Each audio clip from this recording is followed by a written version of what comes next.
আমাক ডক্টৰ হীৰেণ গোহাঁই ডাঙৰীয়াৰ নেতৃত্বত নাগৰিক সমাজে কৈছে যে যেতিয়ালৈকে আমি বিৰোধী ঐক্যৰ প্ৰচেষ্টাটো পূৰ্ণাংগ ৰূপ দিব নোৱাৰোঁ তেতিয়ালৈকে ৰাজনৈতিক দলবিলাকে এই বিষয়টো সম্পৰ্কত বক্তব্য নাৰাখিলে ভাল হয়। গতিকে এতিয়াৰ পৰা আমি এই বিৰোধীসকলক একগোট কৰাৰ যিটো কাম আৰু সেই সম্পৰ্কত দিবলগীয়া যিকোনো বক্তব্য নাগৰিক সমাজে দিব। আৰু যেতিয়া নাগৰিক সমাজে এটা চূড়ান্ত সিদ্ধান্তত উপনীত হ'ব তেতিয়া নাগৰিক সমাজে আপোনালোকক জনাব যে ক'লৈকে আগবাঢ়িলে আৰু কিমান আগবাঢ়িলে, কেনেকৈ আগবাঢ়িলে।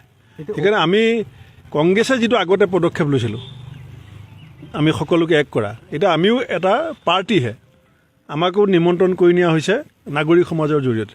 সেইকাৰণে নাগৰিক সমাজৰ যিটো আহ্বান যে আমি এই বিষয়টোত ৰাজহুৱা মঞ্চত আলোচনা কৰি থাকিব নালাগে, সেইকাৰণে আপোনালোকেও বেয়া নাপাব।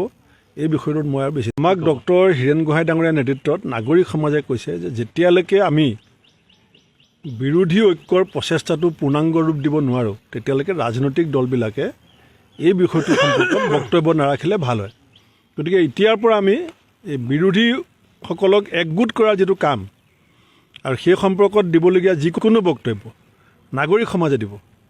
আৰু যেতিয়া নাগৰিক সমাজে এটা চূড়ান্ত সিদ্ধান্তত উপনীত হ'ব তেতিয়া নাগৰিক সমাজে আপোনালোকক জনাব যে ক'লৈকে আগবাঢ়িলে আৰু কিমান আগবাঢ়িলে, কেনেকৈ আগবাঢ়িলে।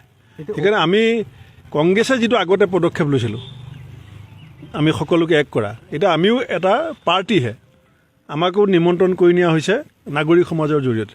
সেইকাৰণে নাগৰিক সমাজৰ যিটো আহ্বান যে আমি এই বিষয়টোত ৰাজহুৱা মঞ্চত আলোচনা কৰি থাকিব নালাগে, সেইকাৰণে আপোনালোকেও বেয়া নাপাব।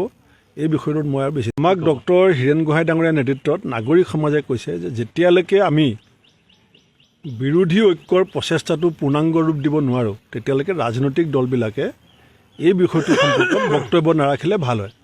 গতিকে এতিয়াৰ পৰা আমি এই বিৰোধীসকলক একগোট কৰাৰ যিটো কাম আৰু সেই সম্পৰ্কত দিবলগীয়া যিকোনো বক্তব্য নাগৰিক সমাজে দিব। আৰু যেতিয়া নাগৰিক সমাজে এটা চূড়ান্ত সিদ্ধান্তত উপনীত হ'ব তেতিয়া নাগৰিক সমাজে আপোনালোকক জনাব যে ক'লৈকে আগবাঢ়িলে আৰু কিমান আগবাঢ়িলে, কেনেকৈ আগবাঢ়িলে।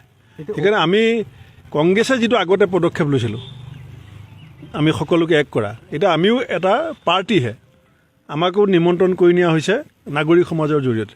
সেইকাৰণে নাগৰিক সমাজৰ যিটো আহ্বান যে আমি এই বিষয়টোত ৰাজহুৱা মঞ্চত আলোচনা কৰি থাকিব নালাগে, সেইকাৰণে আপোনালোকেও বেয়া নাপাব।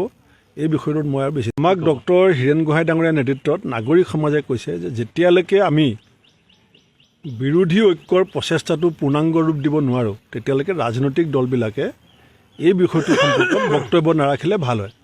গতিকে এতিয়াৰ পৰা আমি এই বিৰোধীসকলক একগোট কৰাৰ যিটো কাম আৰু সেই সম্পৰ্কত দিবলগীয়া যিকোনো বক্তব্য নাগৰিক সমাজে দিব। আৰু যেতিয়া নাগৰিক সমাজে এটা চূড়ান্ত সিদ্ধান্তত উপনীত হ'ব তেতিয়া নাগৰিক সমাজে আপোনালোকক জনাব যে ক'লৈকে আগবাঢ়িলে আৰু কিমান আগবাঢ়িলে, কেনেকৈ আগবাঢ়িলে। সেইকাৰণে আমি কংগ্ৰেছে যিটো আগতে পদক্ষেপ লৈছিলোঁ আমি সকলোকে এক কৰা, এতিয়া আমিও এটা পাৰ্টিহে, আমাকো নিমন্ত্ৰণ কৰি নিয়া হৈছে নাগৰিক সমাজৰ জৰিয়তে। সেইকাৰণে নাগৰিক সমাজৰ যিটো আহ্বান যে আমি এই বিষয়টোত ৰাজহুৱা মঞ্চত আলোচনা কৰি থাকিব নালাগে, সেইকাৰণে আপোনালোকেও বেয়া নাপাব। এই বিষয়টোত মই আৰু বেছি